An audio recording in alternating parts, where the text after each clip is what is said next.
नमस्कार, स्वागत है आपका बिहार समाचार में। चलिए जानते हैं आज की बिहार की अब तक की सबसे बड़ी और महत्वपूर्ण खबरों के बारे में। सभी खबरें आपके लिए काम की होने वाली है, पर इससे पहले अगर आप चैनल पर नए हैं तो चैनल को सब्सक्राइब कर लें और वीडियो को एक प्यारा सा लाइक अवश्य कर दीजिएगा। आपका एक लाइक करना ही हमारी मेहनत का फल होता है।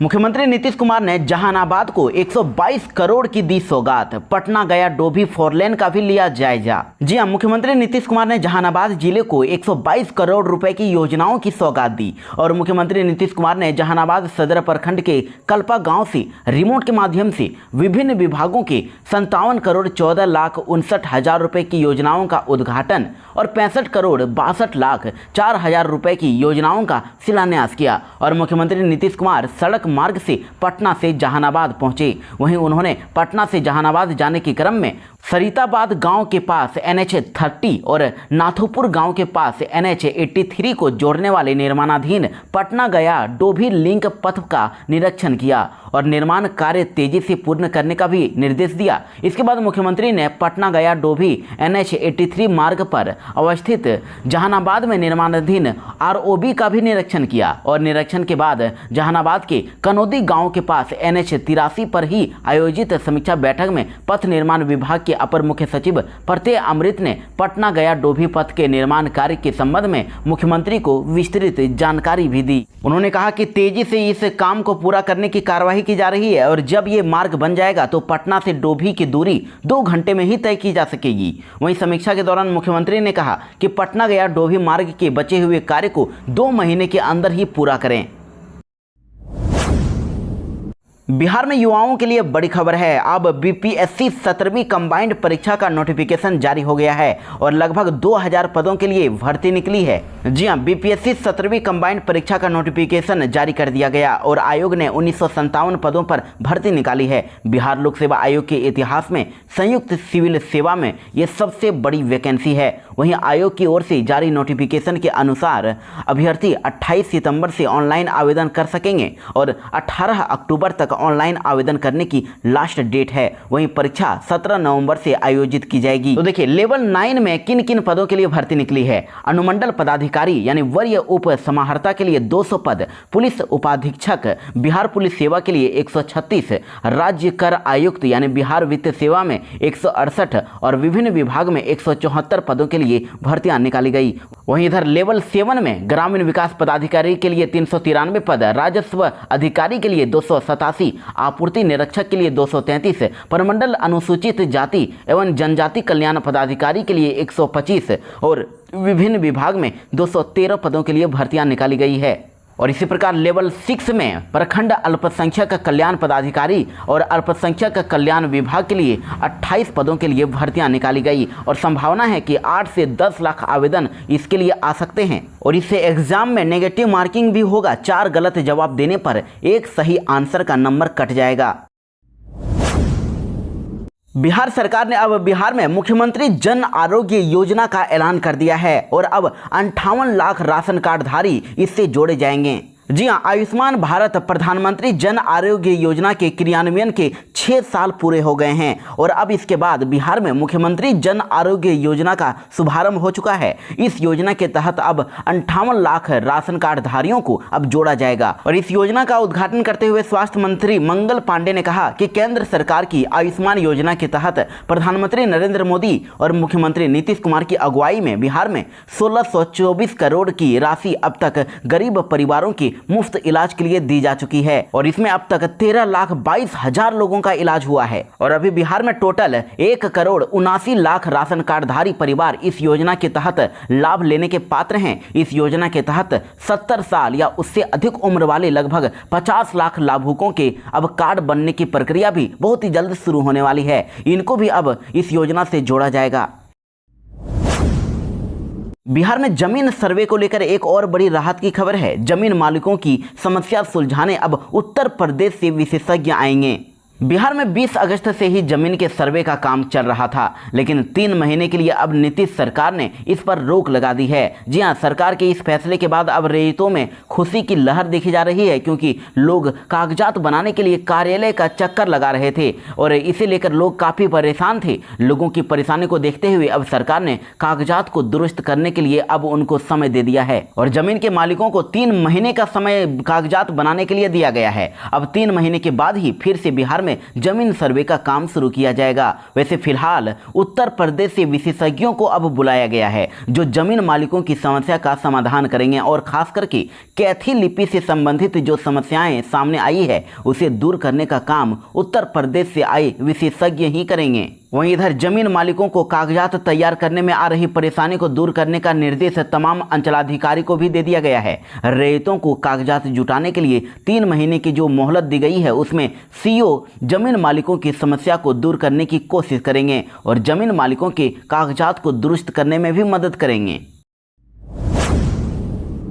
बिहार में शिक्षा विभाग ने प्राइवेट स्कूलों को फाइनल वार्निंग दे दी है और अगर उन्होंने 5 दिनों के अंदर एक काम नहीं किया तो फिर उनका रजिस्ट्रेशन तक रद्द किया जा सकता है।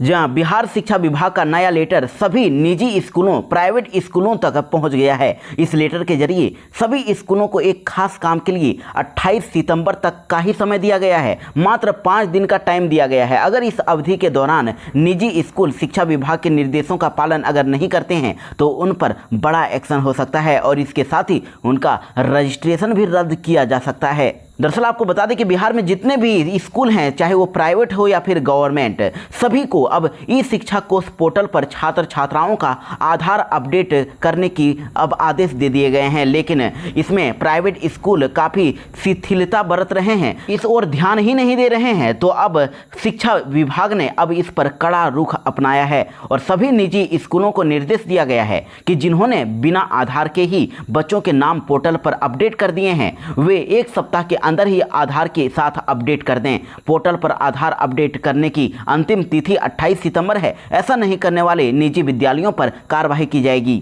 आपको बता दें कि सभी निजी और सरकारी विद्यालयों में नामांकित बच्चों का आधार अनिवार्य कर दिया गया है। सरकारी विद्यालयों ने तो 95% बच्चों के आधार अभी तक अपडेट कर दिए हैं, लेकिन निजी विद्यालय इसमें काफ़ी पीछे हैं। पुलिस वालों को चेतावनी जारी कर दी गई है। नया नियम लागू कर दिया गया है। अब अगर खाकी वर्दी पहनकर रील्स बनाई तो फिर होगी कार्रवाई, खतरे में पड़ जाएगी नौकरी। जी हां, बिहार में अब ड्यूटी के दौरान वीडियो या फिर रील्स बनाने पर पुलिसकर्मियों पर कठोर कार्रवाई की जाएगी। पुलिस मुख्यालय के द्वारा दिशा निर्देश जारी करके ये सूचना जारी कर दी गई है। अगर कोई भी पुलिसकर्मी सोशल मीडिया पर अश्लील कंटेंट बनाकर पोस्ट करता है तो IT एक्ट की धारा के तहत कार्रवाई हो सकती है और इसके बाद अब पुलिस महकमे में हड़कंप का माहौल कायम हो गया है। और इस तरह के मामले में जिले के पुलिस अधीक्षक के द्वारा अभी तक पुलिसकर्मियों पर कार्रवाई भी की गई है। आपको बता दें कि पुलिस मैनुअल के मुताबिक यदि कोई पुलिसकर्मी निलंबित नहीं है तो उसे 24 घंटे ड्यूटी में माना जाता है। तो ऐसे में यदि वह कर्मी किसी भी प्रकार का वीडियो या फिर रील्स बनाकर सोशल मीडिया पर डाल रहा है तो यह पुलिस मैनुअल के सख्त खिलाफ है।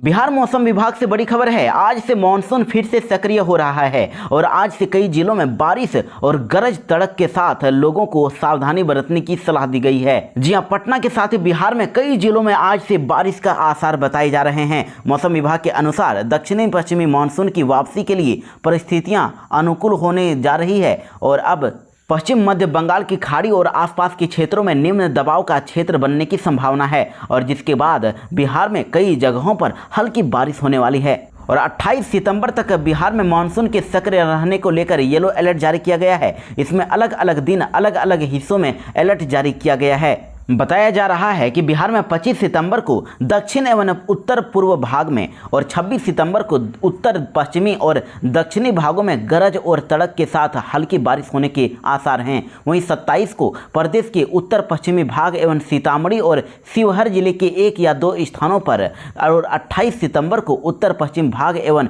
बक्सर, भोजपुर, सीतामढ़ी, शिवहर जिले के 1 या 2 स्थानों पर भारी बारिश होने के आसार हैं। बिहार में अगर आप पटना के रहने वाले हैं तो आपके लिए बड़ी खबर है। आयुष्मान कार्ड के लिए 23 सितंबर से विशेष अभियान की शुरुआत हो गई है और ये 3 दिन तक शिविर लगाकर आयुष्मान कार्ड बनाया जाएगा। और ये आयुष्मान कार्ड आपको राष्ट्रीय खाद्य सुरक्षा अधिनियम के लाभार्थियों का बनाया जाएगा। जन वितरण प्रणाली की सभी दुकानों पर, यानी कि जहां पर आप राशन लेते हैं वहां पर जाकर आप शिविर में अपना आयुष्मान कार्ड बनवा सकते हैं। और जहां राशन कार्ड और आधार कार्ड लेकर बस आपको जाना होगा। राशन डीलर की दुकान पर बैठे कर्मी आपका डिटेल ऑनलाइन भरेंगे, जिसके बाद आपका आयुष्मान कार्ड बन जाएगा। तेजस्वी यादव ने फिर से बिहार में बढ़ रहे करप्शन को लेकर सरकार को घेरा है और इस बार उन्होंने कहा कि सीएम हाउस से निकल रही भ्रष्टाचार की गंगोत्री में बिहार ही डूब रहा है। दरअसल बिहार में इन दिनों जमीन सर्वे के नाम पर लोगों से हो रही अवैध उगाही और अन्य सरकारी योजनाओं में व्याप्त भ्रष्टाचार को लेकर विपक्षी दल सरकार पर हमलावर हो गए हैं। और बिहार में बढ़ते अपराध को लेकर तो सरकार के खिलाफ मोर्चा खोलने वाले तेजस्वी यादव ने अब भ्रष्टाचार के मुद्दे पर डबल इंजन सरकार को घेरने की कोशिश की है। और सोशल मीडिया पर एक्स पर तेजस्वी यादव ने घूसखोरी का एक वीडियो शेयर किया है और जोरदार हमला बोला है। तेजस्वी यादव ने सरकारी कार्यालयों में व्याप्त भ्रष्टाचार के लिए सीधे तौर पर मुख्यमंत्री नीतीश कुमार को जिम्मेवार ठहराया है। उन्होंने एक्स पर लिखा है कि क्या आपके यहां थाना और ब्लॉक में भी ऐसे ही रिश्वत देकर काम किए और कराए जाते हैं? बिहार में खुली बोली के तहत होने वाले ट्रांसफर पोस्टिंग की बदौलत एक अन्य मार्ग में निकलने वाली भ्रष्टाचार रूपी गंगोत्री के कारण हर बिहारी डूब रहा है। और नीतीश कुमार और भाजपा इस रिश्वतखोरी और संस्थागत भ्रष्टाचार के कारण मौज में है। उन्हें आम जनमानस की कोई कहीं परवाह नहीं है। बिहार में बाढ़ से लगातार तबाही बढ़ती ही जा रही है। मुंगेर में तो गंगा की तेज धार में पुल बह गए और बाढ़ की चपेट में अभी तक 12 जिलों की 12,67,000 आबादी अभी तक प्रभावित हुई है। और वहीं खगड़िया और लखीसराय में परीक्षाएं टल गई हैं। जी हां, बिहार के 12 जिले इस समय बाढ़ की चपेट में हैं और इन जिलों में बक्सर, भोजपुर, सारण, वैशाली, पटना, समस्तीपुर, बेगूसराय, लखीसराय और मुंगेर, खगड़िया, भागलपुर और कटिहार जिले हैं। यहाँ के 64 प्रखंड के करीब 12,67,000 आबादी बाढ़ से प्रभावित है। और सबसे बुरे हालात तो भागलपुर और मुंगेर में हैं। यहाँ गंगा खतरे के निशान से ऊपर बह रही है और वहीं गंगा की तेज धार में मुंगेर के बख्तियारपुर में झोवा, बहियार और हरिनमार पंचायत को जोड़ने वाला पुल ही बह गया। इस पुल से होकर करीब 80,000 की आबादी बरियारपुर से खगड़िया जिले के गेगरी, जमालपुर तक आना जाना करती थी। वहीं इधर बाढ़ के चलते मुंगेर विश्वविद्यालय ने मुंगेर, खगड़िया और लखीसराय जिले में चल रही बीए पार्ट 1 और पार्ट 2 की परीक्षाएं स्थगित कर दी है।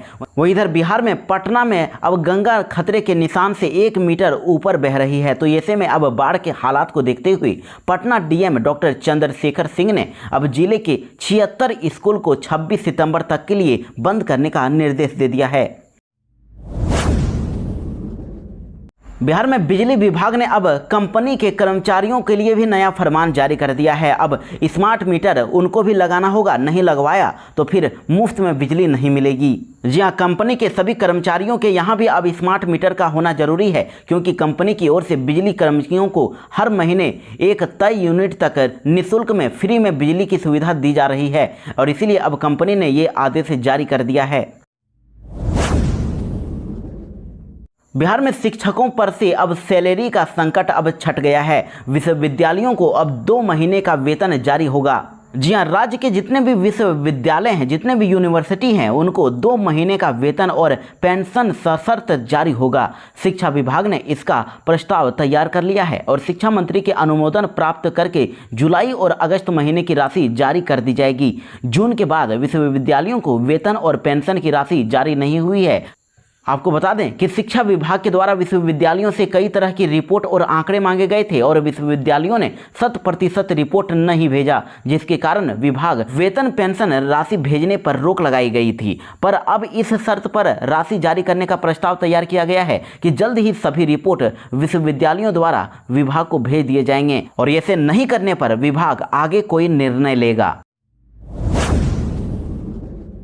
मुख्यमंत्री नीतीश कुमार ने श्याम रजक को दी बड़ी जिम्मेवारी, जेडीयू के राष्ट्रीय महासचिव बनाए गए।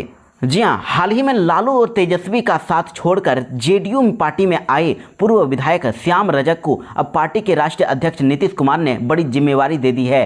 श्याम रजक को जेडीयू का राष्ट्रीय महासचिव बनाया गया है और जेडीयू के महासचिव आफाक अहमद खां की तरफ से पत्र जारी करके इसकी सूचना दी गई है। इसके साथ ही अरुण कुमार को झारखंड का सह प्रभारी नियुक्त किया गया है। जानकारी के लिए आपको बता दें कि पूर्व विधायक और पूर्व मंत्री श्याम रजक ने बीते 22 अगस्त को ही आरजेडी से इस्तीफा दे दिया था और उन्होंने तो लालू यादव को इस्तीफा भेज भी दिया था और उसमें उन्होंने लिखा था कि मैं शतरंज का शौकीन नहीं था, इसलिए धोखा खा गया। आप मोहरे चल रहे थे, मैं रिश्तेदारी निभा रहा था। और इसके जवाब में इधर तेजस्वी यादव ने भी श्याम रजक के इस्तीफे पर बयान दिया और कहा कि उनके पार्टी छोड़ने से आरजेडी की सेहत पर कोई असर नहीं पड़ने वाला है। और इसके बाद इसी महीने के 1 सितंबर को श्याम रजक दूसरी बार जेडीयू में शामिल हुए।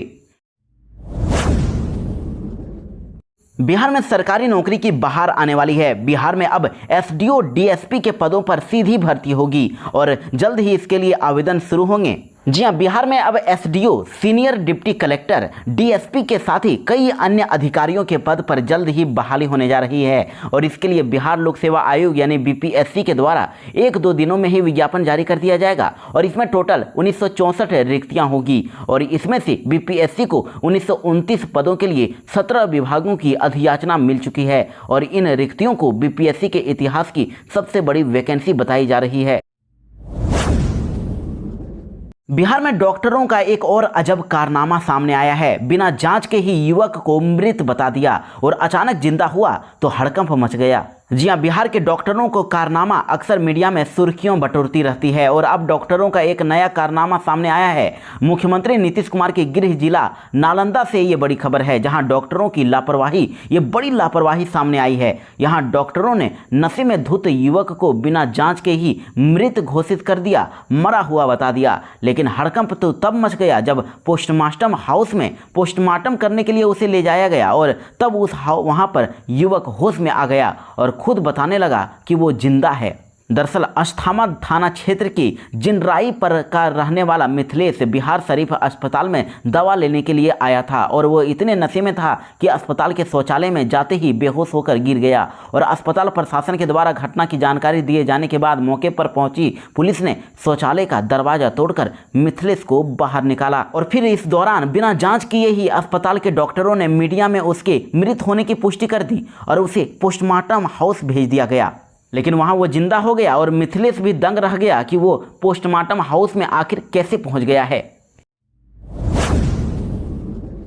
दिल्ली में सीएम की कुर्सी अभी भी खाली है। दरअसल सीएम की कुर्सी खाली छोड़ने के बाद आतिशी ने कहा कि भरत की तरह संभालूंगी दिल्ली। जी हां, दिल्ली के नई मुख्यमंत्री आतिशी ने सोमवार को पदभार ग्रहण किया और इस दौरान आतिशी ने सीएम ऑफिस में अपनी कुर्सी के बगल में एक खाली कुर्सी लगाते हुए कहा कि खाली दूसरी कुर्सी अरविंद केजरीवाल की है, जिस पर 4 महीने बाद वो बैठेंगे।